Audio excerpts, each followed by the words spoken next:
Hello everybody and welcome back to episode 2 of Film Snobs, where we pick a film, we watch it, and we talk about it for a little bit. This week we watched Bird Box, which I haven't seen before, but JJ has. So, Yes. Shall I start us off this time? You haven't seen it before, so yeah.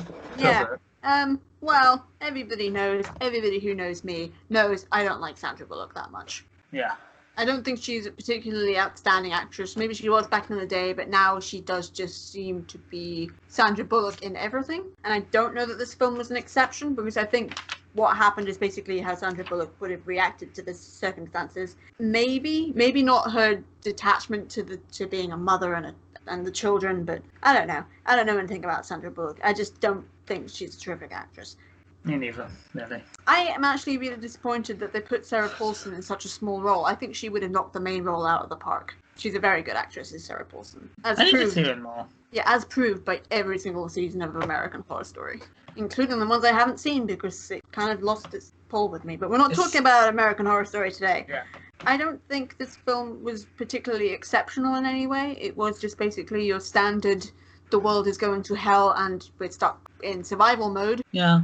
And the cinematography wasn't that inspiring. There were a lot of jump cuts, which I've noticed is pretty stereotypical in just your average blockbuster. It was just another Outbreak film. Pretty much, yeah. Yeah.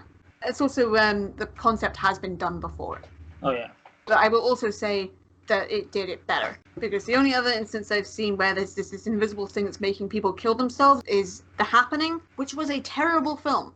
I don't think I've actually seen that. It was stupid. It was too long. All the characters were really weird and had the most inane dialogue. And then there was this whole side tangent about 3/4 of the way through about Zooey Deschanel having pudding with another man. I mean, like, seriously, plants are making you commit suicide. There are bigger things at stake. Wait, that's a subplot? Yes. That was a legit subplot where Mark Wahlberg just got all this puppy dog look on his face, looked at her and said, "You had pudding with another guy?" And she's just like, "It was just pudding!" And I'm just like, "It was just pudding! Can we move on, please? People are dying!" I hope that was supposed to be a joke, because otherwise...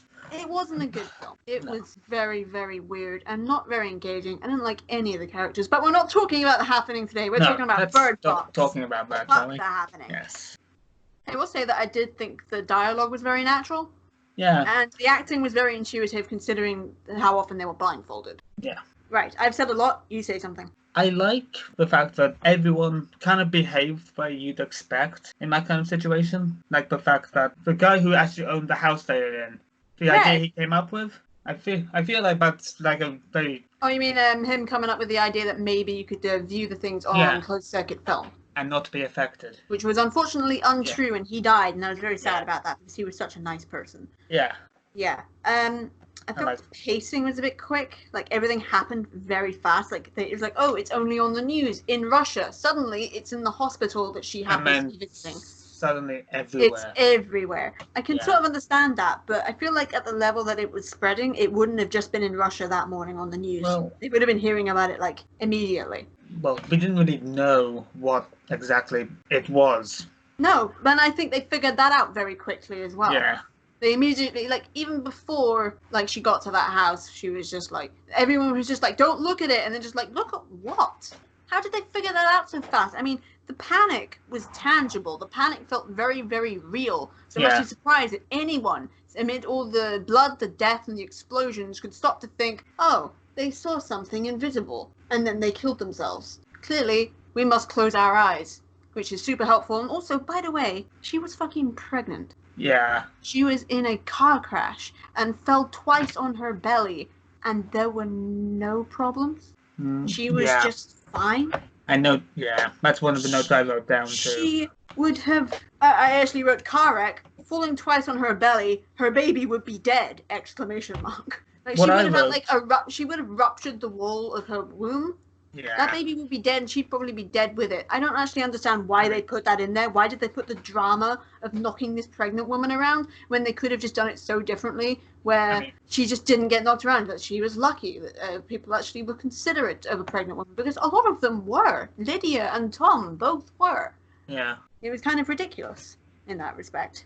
I mean, I've seen enough Call the Midwife to know that could cause a lot of complications. In fact, would cause a lot of complications. Oh, yeah. Yeah, I know. Potential death. It's like the moment like Sarah Paulson was behind the wheel and the car was going out of control, I was like, oh, they're gonna crash and the baby's gonna die. Nothing happened. The births, unattended by professionals in a home setting during the actual complete catastrophic failure of their home setup, went fine. They were fine. The babies were fine. The first time I saw this, I hadn't seen Call Midwife, so I didn't really understand. But now that I have and seen it, it a would lot have of made problems. more sense if they'd already had the babies. Yeah, or if they just haven't It would have made the scene a little less dramatic because it was like, oh, we're both going into labor at the same time. That's not weird at all. Tom Hollander's going crazy at the exact same time as well. Yeah, I mean, I think he picked that opportunity. He was like, they're both going into labor. What a perfect time to fuck shit up. Which means everyone is distracted. Yes, basically. So I understand that, but them both going into labour at the same time was strange and a little convoluted. All I wrote about the crash was a miracle, but maybe it was okay after shit hit the fan, as it were. Yeah, and then, of course, she fell twice on her belly. Yeah. Forward twice on her belly. That would have been some damage. Definitely. And I like how Tom asks her if she thinks she has a concussion, and then they literally leave it behind. That's Completely. it.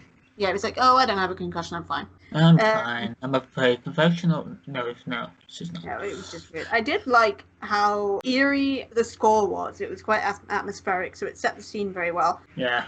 I didn't, however, like how many dark scenes there were and how often they whispered. Because even though in full volume, I couldn't really hear what they were saying sometimes, which was really annoying. Not that I had that problem, but then again... You wear headphones. Yeah. I watch films sitting on my sofa. Because if I'm at my laptop, I'm just going to get distracted by other things. Yeah. I did like how Mallory broke a lot of stereotypes as a protagonist in a survival scene, where she was kind of an asshole. Oh, yeah. She wasn't entirely She was also one of the more reasonable, and I like how she did not take any of John Malkovich's bullshit. I kind of liked him. I did too. I mean, I thought he was an asshole, and he spoke his mind a little too often. Yeah. But he was a good guy, and he was completely right about Tom Hollander. Olivia should not have let him in, and she was far too sweet to be allowed anywhere near the front door. I was entirely behind him in that entire scene. It's like, do not let him in. I was a little biased because it was Tom Hollander, but I also thought him telling the story, I was just like, there are so many holes in that, it can't be true. It just can't. They made them open their eyes so they'd see the thing, and it's like, ooh, somehow your colleague managed to distract him, and then you ran all the way here without seeing anything. Very convenient. Sure, why not? No, it doesn't work that way. Very, very convenient, yes. Yeah, it teased, actually, how people could be used by the entities, or whatever the hell they were. Like how they had the guy at the store. Yeah. And then the guy in the flash forward going after them on the boat. Like, that was actually horrifying. When I first heard that, I was like, immediately, that guy is not to be trusted. Also, immediately, is that even a guy, or is it just the things, like, throwing their voice? No, it is a guy. He has seen it. And then he's being used. He's basically a meat puppet at this point. That was scary. I didn't like that. It was I didn't like that in a way that's actually appropriate for a film that's meant to kind of freak you out. It's a good thing that I didn't like that. Yeah, it was actually legitimately freaky. Oh, yeah. One thing I noticed is that, you know how they kept saying that listening is an important thing? Yeah. How often did you see that their blindfolds covered their ears? Quite often. Pretty much every single time. How are they supposed to hear properly when their ears are fucking obstructed by fabric? When even having hair in front of your ears can obstruct your hearing. That was a silly detail that they should have noticed. Yeah. Yeah. I've gone through my list quite quickly. And you said most of the things that are on my list. Oh, great. Have you got anything else? This might be a short one, folks. Yeah. Did they not notice Tom Hollander's eyes? Was he affected by the drawings after he got in? I don't think so. Because his eyes were definitely very... I don't think anyone was really focusing on the eyes. I don't think anyone really knew the eyes were a factor at that point. No. I think it's because John Malkovich got a close-up look and he thought, well, that's not right. That's not right at all. That's how he really knew something was absolutely wrong. And that's why he, tried to break out of the because they locked him in the garage, of course. I was kind of sad when he died.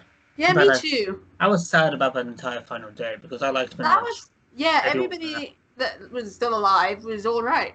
Yeah. And frankly, a lot of people who died were all that right too. I mean, I don't know what happened to the couple who ran away And I don't really care. I don't No. really remember them that well. I'm kind of glad they left. I didn't really like them that much. But Charlie! Oh, Charlie. He was such a sweet boy, although his death was kind of convoluted as well. He didn't even want to go, and then suddenly he's like, "Oh, I'm going to be the hero and die." I was like, he didn't want to die, so he died, and I'm just like, that's dumb. That's dumb. Somebody else should have died. It should have been irony, not fucking typical. I actually forgot about the time jump as well. The The 5-year time jump. Mind the switching back and forth. I thought it was quite interesting to see how things had changed, but I feel like 5 years is a very long time. I think it was so they could like have the children at a reasonable age where they could actually do things themselves and weren't quite so helpless, which actually harkens back to the idea that maybe the children should have already been born when the whole outbreak started, so it didn't have to be quite such a long time jump, because 5 years is a long time to be surviving without seeing, which I know isn't really a fair thing to say in terms of blind people, but when they try and see things, they're not about to kill themselves. So also, are we meant to believe that they lived for 5 years without many incidents or anything? I think it just didn't want to show them. I think it wanted to well, they couldn't put all the incidents in, would they? I mean, it was already a 2-hour movie. There were things that they could have cut out, like certain characters, like the two who ran away. Yeah, because they didn't add anything or anything. They did. And I kept forgetting the other woman was even there until... Oh, the old... Yeah, I mean, I know the actress. I've seen her in something fairly recently, but I forget what it is. Yeah, me too. I can't remember what... She definitely looks familiar. Definitely familiar, yeah. But pretty much everyone in that house looks familiar. This is true, except for the two who ran away. Actually, no, the girl did. The girl looked familiar. I think I've seen her. She was in the Battle Angel, Alita. Oh, she was the girl? Yeah. Oh, it's pretty sure. Different with her eyes all bigged up. I quite liked that film. It was kind of dumb in a lot of ways. I haven't seen it. Maybe we should do that one of these weeks. Yeah. I've heard that Christoph Waltz was perfectly cast. He was Christoph good. Waltz. He was one of the only good things that I can recall. Wasn't Jennifer Connelly in that movie? Yeah, not a very big role as far as I can remember. But she was definitely there. I think the whole her deciding when they were going to do the rapids that nobody looked. Yeah. Was kind of a dumb idea. Because it's fucking rapids. Yeah. And it's sheer dumb luck that none of them died. Either from drowning, from their head smashing against a rock, or from the weird nameless entities. By the way, I just want to say, I'm actually kind of pissed off we never got to see the entities, properly. They're just there. There's no explanation, except for Charlie's mythology theory, which he only had in relation to a book he was writing, which isn't really a solid fact. No. I feel like when Tom got turned, we should have seen it. I actually quite like that we didn't see them. I just thought it was cheap. Only shadows and whispers. It was boring after a while. It was kind of old hat. There was nothing new. And the moment they got people involved, I was bored. Because I don't like people, especially weird, culty, possessed people. It's a trope, and I'm sick of it. I got bored straight off to the last bit of the house because I liked the house scenario. The house scenario was good. And then it jumped 5 years later again, and I'm just like, I don't really know these people. I didn't even remember Tom's name until I think the end of the house bit. That was the problem with the house thing, is that I don't think I knew any of their names except Mallory's. I only learnt their names as they were mentioned later, and there's still some that I don't know the names of. I forget Mallory's name sometimes. Yeah. I only remember Mallory because I kept on mishearing it and then just juggling it in my head was it Valerie? Mallory? What was it? Yeah. Also, the whole thing about her being an artist, someone who didn't want a baby and yet was pregnant, had literally almost zero bearing on the story. It was to set up a character, and then because of the whole survival thing, she became a almost completely different character. The only thing that she retained was a slight distancing with the children. And I say slight, I mean, she didn't actually give them names until the end, but she still took care of them, one of which wasn't even her own. Yeah. She took care of them in some of the worst circumstances imaginable. You know, when it comes to the very drastic change in character. The flashback thing, I feel like it would have been a better idea if they just started at the hospital. Yeah. If they started at the hospital, cast somebody else in Sarah Paulson's role, somebody not as big, because Sarah Paulson is pretty big now. People know her. People recognize her when they see her. Maybe she didn't want a big role. Well, maybe. That's my point. That's why I'm saying just replace her then at that point. Yeah. Which isn't fair, but It just seemed almost scant because Sandra Bullock has been used to oblivion now, and I think Sarah Paulson would have done that role better. That's basically my stance on that. But yeah, if they'd done it in chronological order, I feel like it would have been better, but there still would have been a huge jump. Or maybe that's the thing, is there didn't need to be a huge jump except for the fact that there were children involved. Yeah, I feel like it would have been a better story if... and there was definitely some weird allegory for mother. They actually got to the sanctuary place and then gave birth, maybe? Something like that. That sounds crazy. Do you imagine going down the rapids? Well, maybe just do that differently. I don't know. Maybe just not be pregnant at all. Has anybody thought of that? Apparently not. I started watching a film today, which was a horror film, and I was just thinking, because one of the main characters is pregnant, I was like, there's always some weird reason that there's a pregnant character in these horror films. And you know what the reason I found out was? What? And it's based on a story by Stephen King. Yeah. If pregnant women involved, it's something weird and ritualistic, and usually related to periods and blood sacrifice or something fucking weird like that. I don't like Stephen King, as everybody already knows. Yeah, And we're not talking about Stephen King today, we're talking about Bird Box. How about all those tangents, everybody? And I will say about the ending, one, I did think it was an obvious trap and that everything was going to go horribly wrong, as I tend to do, as Mallory did. We have that in common. And I also say that I didn't once think of blind people in that scenario. I didn't once think of, what do all the blind people make of this? All they can hear are explosions and screaming, and they have no idea what's going on. It's like, they're just like, today's just Tuesday, I don't know what's happening. And it took me a minute. It was like, it was focusing on the sign at the school, and I was just like, oh, it's a school. And it said, for the blind. And I'm just like, oh! It suddenly just hit me, just like, blind people are a thing. God, I feel fucking stupid. And I feel sorry for blind people who actually want to watch that film, because, well, they can't. They can listen to it, they're just as confused. Well, they have audio commentary, which I hate, but then I'm not blind, so I don't need it. I only turned it on once accidentally when I was watching Pirates of the Caribbean. That was weird. Yeah, that would be kind of weird. Yeah. I don't dislike Bird Box. I just think it's unexceptional. It's a concept that's been done before. It's done differently and effectively, but it's still been done before. Yeah. But I did quite like the ending and how it wasn't a trap. Like, there was no room for doubt. It the was only just, bit they're here now. That's it. that I didn't really like is just before they got to the sanctuary. Yeah, we don't like time jumps. I mean, in some cases it's fine. Like, if something happened 30 years ago and you have to wait for, like, characters who things happened to as children had to grow up, then fine. 5 months and 5 years later can fuck off. 5 years isn't a very long time, but a lot can happen, and a lot could have happened. But I think maybe too much to fit into a film. It should have been a shorter amount of time. I feel like it could have been shaved down to about 90 minutes. Maybe probably 1 hour and 40, I'd say. Yeah, 100 minutes, hour and 40. Yeah, it wasn't a bad film. What rating do you give it then? I gave it good cast, good acting, good score. Did it have a good cast though? Yeah, John Malkovich, Tom Hollander. Yeah, that's 3 people. Wait, 2 people. 3 people if you include Sarah Paulson. And none of them were in it for that long. Yeah, and then it's not for me. And good atmosphere. That's true, at least they had dialogue. I liked a lot of the characters. So yes, good characters. Give it that as well. And an interesting story idea. I don't think it was. I think it was okay.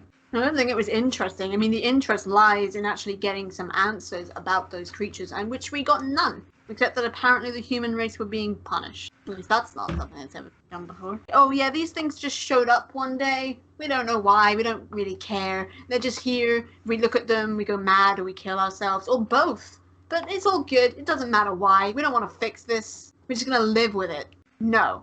I'm sorry. That's garbage. Which is why, by the way, I wanted to film not A Quiet Place, but the build-up to A Quiet Place. I want to know how it happened, how those sneaky fuckers got in there, which I did not get in Bird Box at all. It's just, these are a thing now. Don't even question it.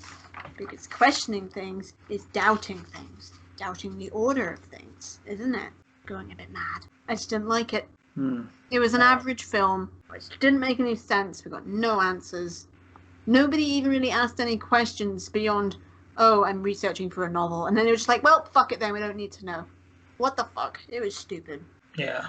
Wow, I turned on this film pretty quickly. Yep, that's Bird Box, ladies and gentlemen. 6 out of 10. Would not watch again. Can't be asked. It was alright. Now I'm reconsidering my rating. I just don't like the fact that they just left it. Like, even A Quiet Place didn't really leave anything I question. think I mean, it's clearly these things were I might know. like extraterrestrial, but in Bird Box, they just showed up. They came from Russia. Was it some weird genetic experiment? Were they from an alternate universe, another dimension? Give us something. Bird Box. Yeah. It was okay. 5 out of 10. It fulfilled the summer blockbuster quota, Never really seen a but whole without series of being some quite blockbusters as before. bad as most Yeah. summer blockbusters. Because Yeah. that was actually a really terrible comparison, because summer blockbusters are actually awful films. Bird Box isn't an awful film. It just could have been better. It's That's an okay. okay film that left a little to be desired. Yeah. So yeah, that's Bird Box, everybody. It's on Netflix if you want to watch it. I don't think it's a waste of time. I feel like I did enjoy what I did see. So go for it. Have fun. Believe me, it's nowhere near as much of a waste of time as The Bad Batch. Nothing is. Yep. Yeah. Okay, go watch Bird Box. Have fun. That's us. Wave goodbye, JJ, even though they can't see. I was already. I do it automatically now. Alright, say goodbye. Bye. Bye.